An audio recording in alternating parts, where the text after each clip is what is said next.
Welcome to the Fitness Queens podcast, empowering your mind and sculpting your body. Join your hosts, multiple fitness world champions, Alicia Kyrios and Stephanie McHugh, as we explore all things female health, training, competing, mindset, and living the fitness life every day. Hi, everybody, and welcome back to this week's episode of We Fitness Queens with my beautiful co-host, Stephanie McHugh. And today we're going to discuss, we thought it would be fun, some of the top mistakes that we see people make and the hurdles that we see clients constantly coming up against, right? Because there will be no doubt several of these for several of you that will feel like oh shit, that's me. Hey, don't worry, been there, done that kind of thing too. So this is exactly. We can speak out of, a little context as we relate. Not only do we have clients doing this, we've personally done these things, maybe at the time of our journey. Yeah. So we understand where you're coming from, but we want to address them because they may seem simple, but there are also things that we have to check ourselves and make sure that we're not doing. Yeah. And look, these are more so coming from the places of where people get into that rut of, I'm not seeing a result, nothing's changing, and they're beating themselves up. But it's usually because one of these things is happening. So, we thought we'd tick them off, and then it might just give you a little aha moment or a little like, yep, okay, that's something we need to work on. And look, I think first things first, when you're addressing any of these situations, and it's, even when Steph and I have gone through maybe one, two, maybe more of them at some point in our life, it's just becoming aware of them first and foremost, and then starting to, consciously make choices to move beyond them, right? We just had a bit of a quick banter because as coaches, we see quite a lot of things. But one of probably the biggest things that we've seen, and, I've actually shared this stuff before in my social media, is just general inaccuracy with tracking. So general inaccuracies that might include everything from, liquid calories that they're just not putting in. So, might be having coffee every day with milk. And it's the additional calories. Or just not weighing, right? Like and I get it. It can be a little tedious at the beginning. It's like, oh, you expect me to have a scale, and actually weigh things out? And it's like, yeah, that's how you learn what your portion control is. And you understand, your intake, and you actually know when things are maybe too much. And like Ali said, the liquid calories are the most sneaky ones I've noticed. Most people don't realize that they're getting in. How many times have you had a client that is replacing water for like a milk or a juice? Right? Like just meaning, for example, adding flavoring into water. And that's cool. Like, it's fine. I'd rather people have a flavoring they put into water and actually consume enough water and be hydrated. Hydration is super important. I'd rather that, but you still need to go, okay, I'm going to track those things because they still add up to your totals, right? And again, look, these things don't matter so much if you are in a build phase. These things don't matter so much if you're not, trying to focus on weight loss or tightening up or reducing body fat. But for most people listening, at some point, that's going to be your goal. And these are probably some of the reasons why you're not reaching it. And sneaky calories. Exactly. And the other thing is that I think sneaks up on you pretty quickly too. And I'm going to throw this in there. This is actually personal experience here, right? When I'm in my build phases, I'm going to be honest, I might track one of my coffees, but I might have a day where I end up having 3, right? Yeah. So when I actually start to focus on a cut or tightening shit up, do you know the first thing I do? I literally just cut myself back to 1 coffee a day and it's tracked. And I don't even do anything else to my food straight away. I wait and I see what that does. And in a week, I'm telling you. You already notice the difference. I'll drop a little. Coffees down to 1. But that goes that you're adding milk or you're doing lattes or you're doing some type of other, substance that has some fats or, some extra calories. And that's kind of what I'm referring to. A lot of people don't realize how they're consuming their drinks or how many calories that may have or how many extra carbohydrates that may be within the sugars in that drink. So that alone, or the fats, like if we're talking about milks and almond milk and Or you if know, you're all adding these, all your syrups, because that's a big thing in the States. I know, not so big here, but a big thing in the yeah, States. simple You're syrups, adding anything on sugar top of free. it. If you're having a large one versus a small one, that's additional calories. And then like the other thing that I do when I do that, because this is the only change I make for my first week and then I reassess, is I cut out all my sauces. So I don't go adding sauce to any meal. I will add my herbs and my spices and my flavorings in that way, but I just don't add condiments, because you'll be surprised at how How quickly many your that has condiments calories? add up, right? Oh, Like yeah. 100% they do. And so, The barbecue sauce and oh like the mate, heavier, you know, sugar ones. mate, Because let me tell you, I'm a sauce gal. Like I always say, sauce is boss because it is. I'm like, sauces boss. this is like my game. Like you should see my pantry. Like my pantry, all the sauces you could think of, whether it's hot, spicy, sweet, you know, a little tangy, like whatever you think of. I really love sauces, but Allie's right. If Yeah, you are struggling with maybe, you know, just dropping a little bit, not just weight, but, you know, reducing body fat levels, you're in a weight loss phase or fat loss phase, it is actually very, very crucial for you to understand where these calories are sneaking in, yeah, or how you can maybe cut down your sugars. Because I find yeah, that all these sauces that are normally like very tasty are either fat filled or sugar filled. It's yeah. not like your, you know, hot sauces that I'm like, okay, when I'm in prep, it's like nothing but a hot sauce game. Yeah, Because I'm because they like, got like every next to hot no sauce, calories. Yep, next to no literally, like calories. 0 calories to 10 calories. You're like, Yep. okay, that's cayenne pepper and water. But you You know, know, too, though, okay. when you're in that phase, you factor it in, right? So this is the thing. It's you know, you might choose to still be having these things, and that's fine, but you've got to actually track them. You've actually got to weigh them. You've actually got to be across them.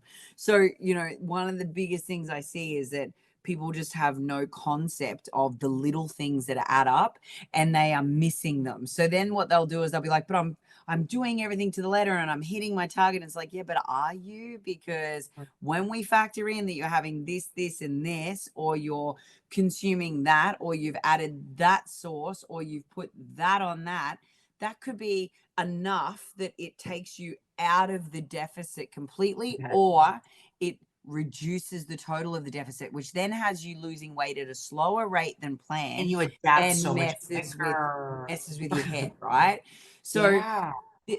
that's that side of it, which are the things you might miss that you're doing. But then we look at the things like, okay, for busy mums, this is something I see all the time. They pick at their kids' food, they eat the leftovers, they snack while they make the lunch boxes. Like, people, Sure, a lot how of are you them are like, tracking that? that's me. How are you tracking that? Holly, You, that's you haven't, me. yeah, you haven't weighed that shit.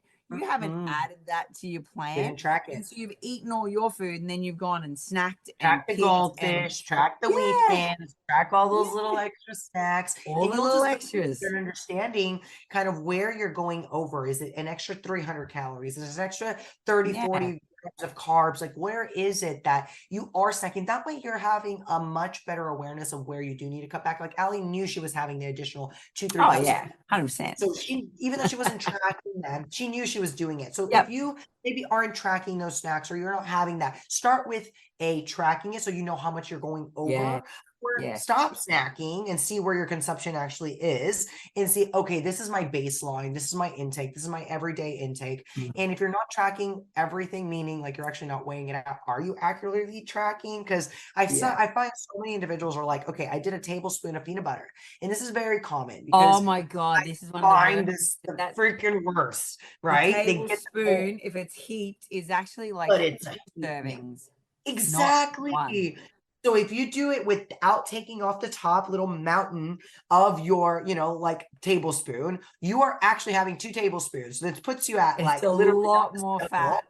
like A 250 lot more calories, and you're like, wait, I thought I was supposed to be having like 70 or 80 with the amount that I'm assigning. fat. Like, yeah, And you should have worked out. then while we're on the topic of that, because this is a prime example too, is cooking with oils, and you're just Mm. getting the bottle and you're just whoop, whoop, whoop, whoop. Boiling it over, olive oil, coconut oil. And look, I'm guilty of Mate. that one. So guilty. So guilty, because I mean the peanut butter, I mean, I just know. And don't get me wrong, like I think when you know when it's a trigger for you, like Yeah, you know you're gonna go deep yeah. into this freaking peanut butter jar. I don't test myself. I already know this is how much I need to have. That's not my trigger. But man, olive oil, shit. Like I freaking love taste Yeah. of olive Yeah. oil and the fats. And you know what? Yeah. I hate about a lot of the comments that I'll normally tell to myself. I'm like, but it's healthy. How many The times? justification voice for why it's Yeah. okay. That little voice inside your head, but olive oil is healthy. Like, duh, you can have some Yeah. more. It doesn't matter. Guys, if you overconsume of any macronutrient, doesn't matter if it's healthy, you're gonna still get a surplus, right? Yeah, You're never gonna get out of exactly. that surplus of that macro. So we need to kind of be a little more aware. Maybe it is half a tablespoon, maybe it's just a tablespoon, learning how to gauge that and really truly staying on the tablespoon mark or 2 tablespoons will help you a lot. So if you're struggling with these little small things, your inaccurate tracking is what's actually causing maybe some of this, gray area for you that you don't. And I think if you just listen to this, it's not about even like getting to the point where like not even really big drastic things you got to do straight away. If you literally just go, right, I'm going to track this amount of milk in my coffee. I'm going to track these condiments. I'm going to track, this oil use. I'm going to measure my fats when I'm actually going to put peanut butter or Biscoff or whatever the hell that you're obsessed with into something. I'm measuring it, right? I'm not just using a teaspoon or a tablespoon. I'm actually going to weigh it. If you do those things alone, I guarantee you'll tighten up and you'll notice the difference. And then if you go that one step further and you physically start pre-planning meals, weighing things properly, and tracking more meticulously, results are guaranteed. So, I would just strongly urge everyone, start to take an honest level of stock. So take your stock take on what you're actually consuming in a day. So don't even change anything. Just track it accurately for one day and learn what you're actually consuming, because it'll probably shock you, and then make your adjustments from there. Then make your adjustments from there. One of the biggest things I know that people always get wrong, and it's so interesting because I'm always like, how much do you think that is rice. When people have got to actually guesstimate rice, the amount of times I've had people say to me, I think that's about 100 grams. Then we weigh it and it's like, whoa, 300. It's half that. That was 250 grams. Do you know what I mean? Like, and rice is something that's served with so many meal options and in so many, rice. Correct. It's like go into the oils, they go inside the rice, they get saturated inside of the rice. This is where I find the highest dose. And I'll even put for my Americans here that understand what I mean, Chinese food and Panda Express and fast food that's like practically just oils with the rice, and it's just fried rice. Like, don't get me wrong, like a good fried rice, I'm for it, but these freaking places are like almost tripling just that oil just to put into that rice. And like that calorie over rice and the carb context of a rice is already quite high, even though it's low fat, but now you just double it, added all the freaking oils into it. It's just so much harder. And they usually use like a honey teriyaki or something sauce through the rice too. Like, it's just like, oh man, you just get slammed from every direction. So again, I think just be more conscious, more aware, track, get an actual estimate, an actual accurate, assessment of where you're at. And then you can start to estimate what you need to reduce or, maybe make healthier swaps with, and how to approach getting a little bit more accurate in your tracking, because inaccuracies with tracking would have to be the number one hurdle, challenge, mistake I see clients make. And then moving on from there, what we see is they put it in this what is kind of like a double-edged sword, what I call the fuck it bucket, because they go I'm not losing. And they jump on the scale, and every single day they're assessing themselves. Like, it's just not working, and I'm trying everything, I'm doing all the things. And I'm like, well, no, you're actually not. But secondly, when you go then and do these obsessive scale checks, you will then change behavior, and you will go restrict, and then have a big binge day. And we see this happen all the time. So that's obsession over numbers, obsession over the scale. And it actually kind of ties into us telling you to track. And I know those of you that maybe overly track, and I'm going to bring this up because I find it still scale obsession. It is so obsessed on some of the ends. It's on the different spectrum for those that maybe overly track and like just can never can never and literally by the gram, and it's like they relapse. Exactly. They have like this little episode of like, oh my God, I freak out. And like, you've been doing this so harsh on your mental state that you were thinking that being perfectly tracking and following these macros are going to get you these results, and you're not getting the results. then yeah, you probably need to reassess just your intake and go back into a food diary, and probably intuitively eat. So it's very different on the spectrum. But where Allie is going here, which I completely agree, I watch so many clients obsess on, is like what they weigh, what their scale is Exactly. like. Are they Oh my God. resting in their, week to week, or is it there? What's happening? You don't see what's happening because the scale's going up or it's staying the Yeah. same. When we see the change and the individual probably is like freaking out, right? I mean, how many times do you see a client, you're like, they're changing body composition wise, they're improving, their muscle mass is going up, body fat's going down, but the weight is staying the same. So they get so obsessed and so, like you said, in their head, and they go into this fuck it mentality to where they give in their towel. They're like, you know what? F it. Nothing's working. So I'm just going to have whatever right? I want. I'm going to get my head in the pantry, my ass up in the air. I'm just going to go to town. Like, we see that. We see that. But then also, we see this, really crappy situation where it's like the daily fluctuations that are 100% normal, which can come from anything from, a little bit more sodium in food, a little bit more fluid retention, can come from dehydration, can come from hormone surges, can come from a shitty night's sleep, can come because your bowel hasn't evacuated properly in 2 days. It can be post a massive leg session where you've torn the shit out of yourself and you've got inflammatory based responses. Like, all of these variables, all of them can make your weight go up, and, dehydration makes it come down. So it's like, there are so many things, and it is not body fat, people. You cannot actually physically put on any weight overnight randomly unless you literally went into those all you could eat competitions on some reality television show and shoved a million fucking hot dogs in your face. Like, Joey Chestnut, because he's the champion. Okay, give him some respect, all right? It doesn't happen like that. That's his name, all right? Don't even tell me how I know this, because I do watch the hot dog eating championship. You're actually a fan. ESPN, okay? And you saying that just brought me back to watching the hot dog eating championship this year. No, don't be that person. It is one of those things where it's like, you just got to get yourself out of that habit of going, well, that's gone up by this overnight, so therefore I'm going to go do this. And it's these really self-destructive internal dialogues where you are beating yourself up, or you're telling yourself how useless you are, or how this doesn't work, that doesn't work, it never works, you're never going to be this, you're never going to be that.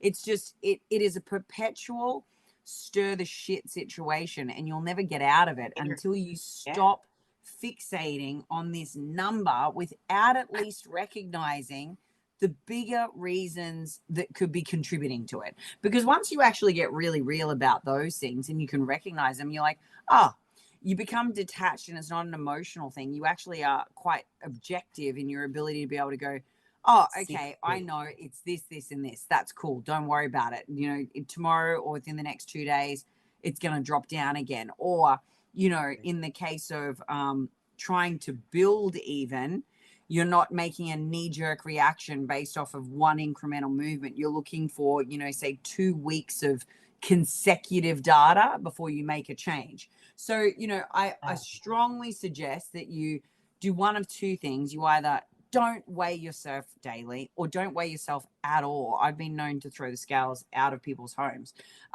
Or you are way more aware and objective in your analysis of it, and you stop making it a thing where you go, I'll be happy at this weight, or I must be at this weight, or this weight means this. It's like, no, I'm looking at performance and health and all these other things first.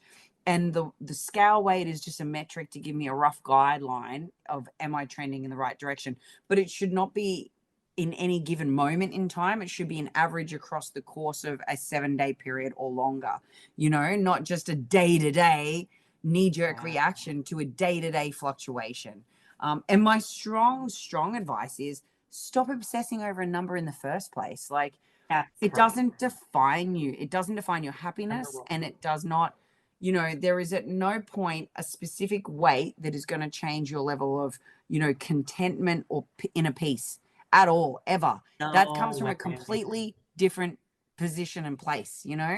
And if you're struggling with this, because I'm going to segue that, because I do think that if you are struggling with just a scale, a number, and you're just thinking you're going to be happy, you have to go back to our previous episode where we, actually talk about this in more depth. And it goes through, the weight you think is that you're going to be happy is really Usually that not you the are going to way. have to be. Yeah. Yep, correct. So just never expect a number. Don't look at that weight correct. number as a Yeah, goal. so Even. the body you want usually won't weigh what you think it should. That's the big key take home, 100%, definitely. And look, research shows that the people that are the leanest with the best abs, and when we're at stage level, we're not healthy and we're not usually that happy, and we're usually miserable and taking shit out on everyone. We've got no energy, no libido, So hangry. literally, and we're still not good enough, even in that. Exactly. Exactly. So like, it's like, which I think is don't so idolize that. important to listen to here, because you're hearing here how Allie and I are actually opening up and telling you how even at our leanest, even at our best, even when we have won, we still don't feel our best, and that we could always feel like there's something more I could do. I could have been better. I could have actually, got a little leaner or been a little bit bigger, or, like there's always something that you're going to feel you could do more of. So never let that take away from what you've already achieved. What you've achieved is so much, and sometimes we don't give ourselves credit. So if you're looking at yourself as not being ready or not going far enough or not feeling good enough, you just got to reflect and see how far you've already gone. Be proud of that. Don't obsess over the numbers. I think that a number is so irrelevant when it's a feeling, because if we're telling you we didn't even feel our best, we weren't even happy, when we were at this stage, why would you expect yourself to be happy when you get to this number? Exactly. And I think this segues really nicely into our next point, which is actually going to be talking about comparison being the thief of all freaking joy on the planet. But I'm going to talk about two things here, and I'm going to link scale back into it. This is specifically for women that are, sort of slightly older. So the more mature ladies, and as ladies sort of get into their 40s and beyond, goddamn, stop comparing yourself to the 20-year-old version of you, or your 20-year-old daughter or granddaughter or whatever the hell you're looking at, because guess what? You're not supposed to look like that. And reality is at that point in your life, you should be focused on strength and gaining muscle, not shrinking, because shrinking is going to affect your bones, your health, like everything. And at that point in time, you need to be doing as much as you can resistance wise to have quality of life for longer. So I'm going to strongly suggest that anyone that's approaching their 40s, stop thinking about some college-based scale weight you once had, and start thinking about how much kick-ass stuff you can do in the gym and how heavy your weights are getting week to week, because that matters way more.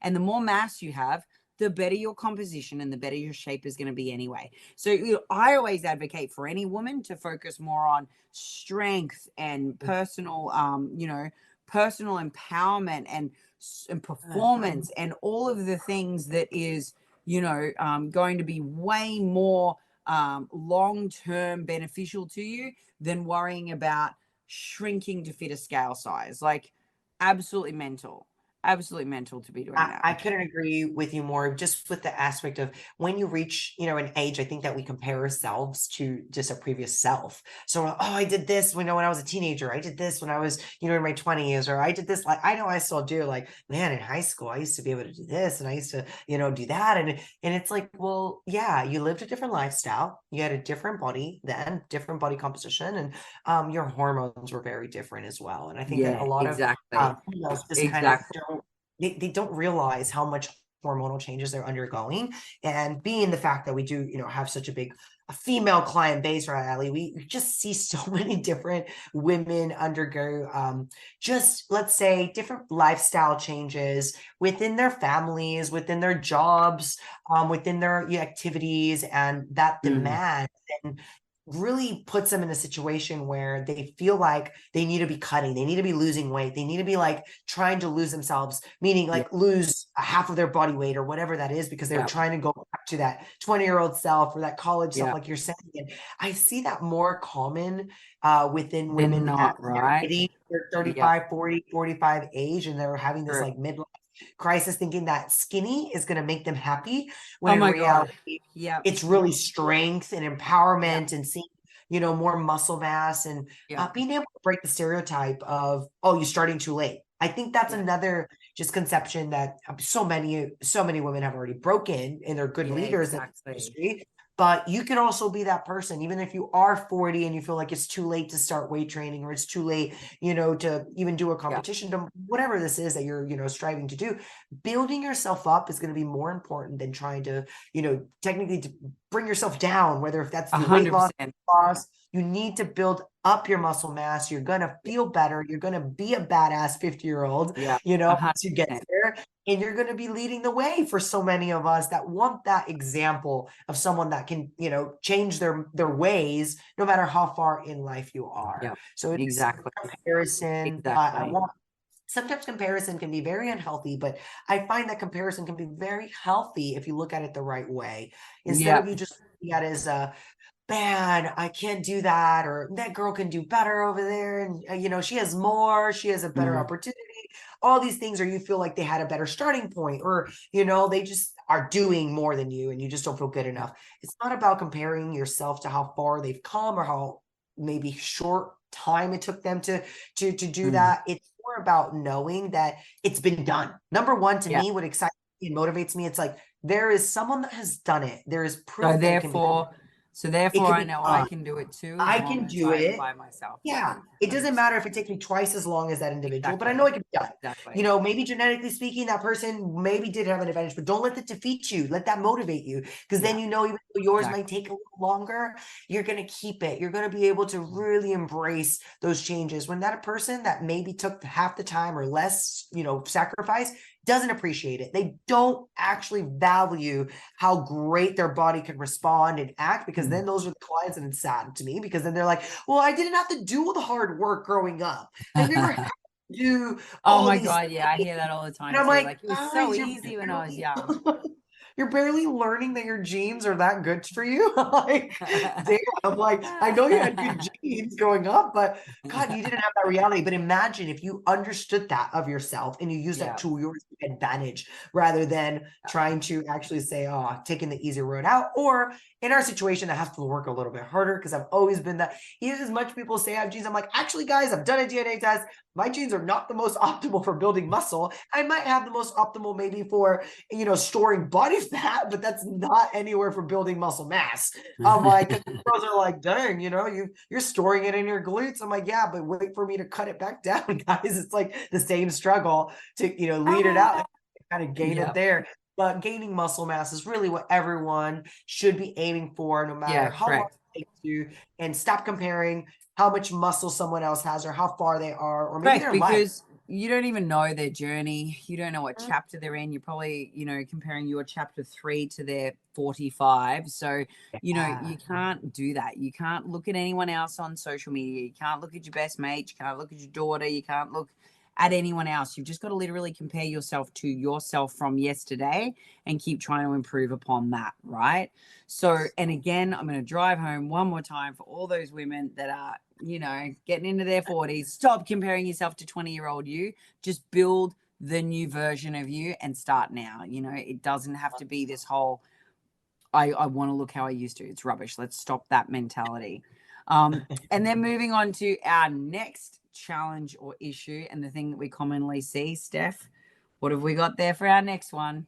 Oh man, so hey, how do we deal with stress and how life hits us, right? I think stress management and how we deal with everything that comes at us, whether if it is, your job, or, just your training, and how to deal with people and personalities. And I feel like stress can either kill you the way you react to it. And truly, I've watched it. I mean, it's kind of sad how it can really bring some people down into a depressing state, or it can actually push them and propel them with good stress, and knowing that stress is good, and how to manage it, how to navigate with people, how to have boundaries, and actually set up yourself with maybe a little bit more of a structure around your day. So organizational skills, and actually trying to find how can you manage not just your stress, but your day, which is going to control your stress. how you intake external stressors that come at you that you can't control. So, reassessment of how you're, maybe analyzing these emotions, or these are things that I have to test myself all the time. I'm like, okay, Steph, take a step back. This is, I've had to do it a lot lately. Just take a don't breath. Don't punch that person in the face. Don't punch him in the face. Yeah. Just take a breath. Breathe. Bite your tongue a little bit real quick, because you're about to do something that is going to bite you in the ass. Don't let your foot come out your mouth. Just And you know what, though? That allows me to then also not let my stress go through the roof and then start feeling overwhelmed and have this ripple effect of just not feeling in control. Because I feel like the moment that we lose control of just, of course, our setting, our day-to-day structure, we honestly are a chaotic human. We lose, honestly, any sense of positivity in our life. We turn into a negative Nancy. All this comes from stress management, how you perceive stress, how you accept stress, and how you honestly just deal with it, right? How do you overcome it? For me, it's training. I will go and do a session. I will go and, honestly, maybe do even a little bit of stretching, mobility, flow, just because I know that will decompress me. I'll actually be able to kind of like relax and kind of not think of what the hell is happening emotionally, but then I'm actually channeling it through, some physical exertion. So I find even a cardio session, not that I like cardio like that, but I'll take my dog on a long walk. I'm not, you guys have heard this a lot. I'm like, yeah, cardio is, it's needed, right? But I don't like to say, oh man, I had the most amazing cardio. Well, I can't say I haven't said that, because I will, I will at times actually have a really good cardio session. It's not like I am looking forward to it, maybe until after that endorphin, rush, be happy about it. But, like Alan, because you guys like going for walks, taking. We love the walks are probably a big thing. And then just downtime with family, I find, is a massive stress reliever for me.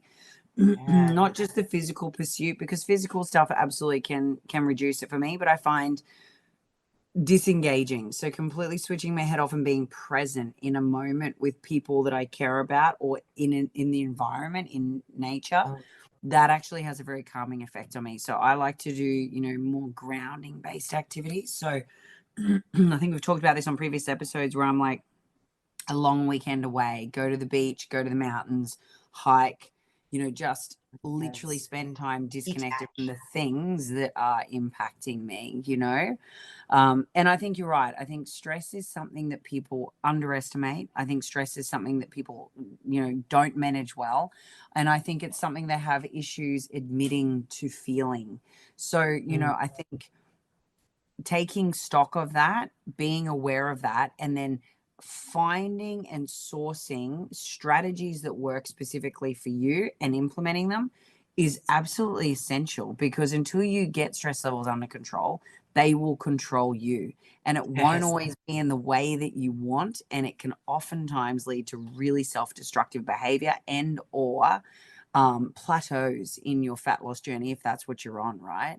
So no, I think it's a really valid point. I think that in the environment we're in at the moment, where women are expected to have it all literally, from the career to the house to the kids to the entrepreneurship to the to the friendships, like they're meant to juggle freaking everything. And I believe we can, but we shouldn't be expected to. It should be a choice. But my point being, if you're feeling that pressure from those situations, then I think you need to really stop, sit back, and take your temperature and assess the stress levels, and then have strategies around them. So no, I think that's a great one, Steph. And I think a lot more people listening to this can probably relate to that than we would imagine. Well, I think very big hormone, guys, that most people don't realize when it's so elevated. I don't know why I can't sleep. I don't know why I feel this way. I don't know why I feel anxious. Well, let's like you said, body temperature, recheck yourself, see what's causing it, the triggers, find a solution, find some little quick remedies, some natural holistic remedies. I love magnesium for this. It really helps reduce the nervous system, really get it into a nice state, especially in the evening if you're, having those struggles, or even like just rituals, guys, finding ways to be able to curb some of these stressors or some of the things that come at you. you nailed it. You cannot control your stressful life if you allow stress to control you. So just try to manage the best that you can. Stress management, I find, is just an issue with a lot of people when I first start working with them. I'm like, okay, we've got to find out a routine. We got to figure out your, lifestyle habits, and how can we change those to service a more positive environment for this to be managed. So that's one of those. What about you, Allie? What's your your next tip? I agree. I agree with you completely. And I think, a lot of these things will feed into each other. So you'll start to see where we get this perpetuating, cycle. And a lot of the times these issues won't be isolated. People will feel one thing and it will lead to one thing, and then they're hyper focused and obsessed with one thing, and then they react and they self-destruct. And it's just, for a lot of people listening to this will go, oh, yep, that sounds like me. And yep, I've done that. And so I think it's more about starting to get really honest and real with yourself about each of the things we've discussed, and then looking at how you can start to combat these things, right? So I think they're our top ones. They're the ones we had. They're the ones we come up with. We probably have a whole tent full of other things we can discuss. They were our top ones. And I would love to hear from everyone as to, having listened to this episode, how they felt about these, things we've raised, and whether or not, they've got specific examples they want to share, or whether or not they would love us to cover off a second episode to this where we tap into a few more, because like I said, I got a list as long as my arm of things. Honestly, we could keep going on and on. Yeah, about these, I guess, things that we see. We work with a lot of clients that struggle with these common things. So which is why we thought these would be, such good ones to cover. Yeah, exactly. And I really hope that everyone, sort of got something out of this conversation and could recognize some of the things in themselves, because sometimes it's just as simple as becoming aware of it, right? And then you can actually start to address them.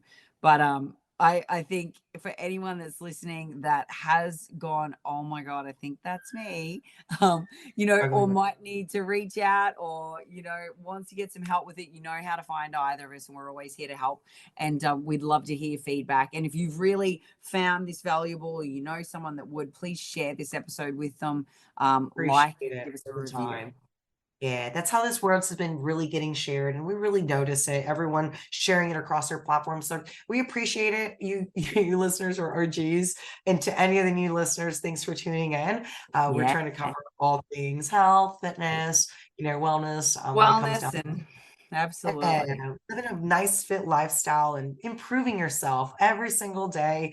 That's what we're chasing. We're all chasing to be our best selves. And if we can service any nice little tip, give you a little, understanding of how to maybe achieve that, because that's what we chase all day, every day, right, Allie? And it's so good to have you in the community. And thanks again for listening in. It was a nice little short, sweet episode for you guys. And now the drum roll for that next special guest. You actually, next week's episode, we will be welcoming to our platform and on this podcast, Miss Michelle MacDonald. Michelle MacDonald. Woo! I'm so excited. Oh my gosh, guys. It's in for such a good episode. We're not going to release the topic yet. We've literally got such a special guest. We'll be able to cover so many things. She's such a just great, admirable, inspirational woman. She's doing a lot of stuff behind the scenes, with her companies and with Joan, her mom. I'm sure a lot of you have maybe even heard of Train with Joan. She's just such inspiration across the world and doing so many things, as a global influence, because that's what they are. They're really are. 100%. Becoming such the big next, I don't know, duo team. So I love it, guys, and you guys will have them on the we'll have Michelle on the episode, and we'll be able to pick her brain. So we will be able to get some questions asked for her. So if you guys do, please submit some of those. We'll do a little questionnaire leading into into next episode, so you guys can let us know what you guys want us to ask Michelle as well. Yay! So good to see you, babe. Until next time. Till next week. Bye. See ya. Bye.